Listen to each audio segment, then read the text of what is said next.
Real Madrid বনাম Manchester city পরিসংখ্যান। দ্রুত heat of the super computer এই জুটিকে বিভক্ত করতে লড়াই করেছে। রিয়াল মাদ্রিদ 36.9% এবং ম্যানচেস্টার সিটি 35.8% প্রাক ম্যাচ সিমুলেশনে জয়লাভ করেছে। টানা তৃতীয় মৌসুমে উয়েফা চ্যাম্পিয়নস লিগের নকআউট পর্বে মুখোমুখি হবে রিয়াল মাদ্রিদ ও সিটি।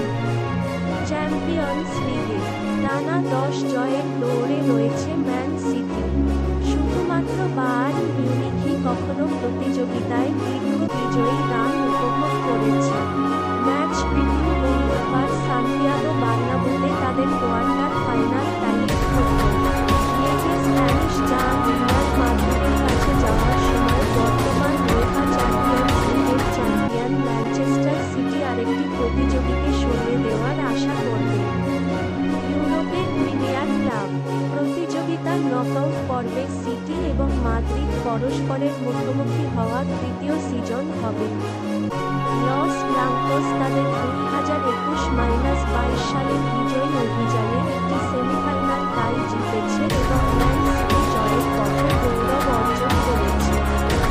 চলতি বছর এই সংঘর্ষে আগের 4টি মিটিং জুড়ে 17টি গোল হয়েছে। প্রতি খেলায় 4.3 গড়ে। রিয়াল মাদ্রিদের জন্য 7টি, ম্যান সিটির জন্য 10, কারণ স্প্যানিশ রাজধানীতে আরেকটি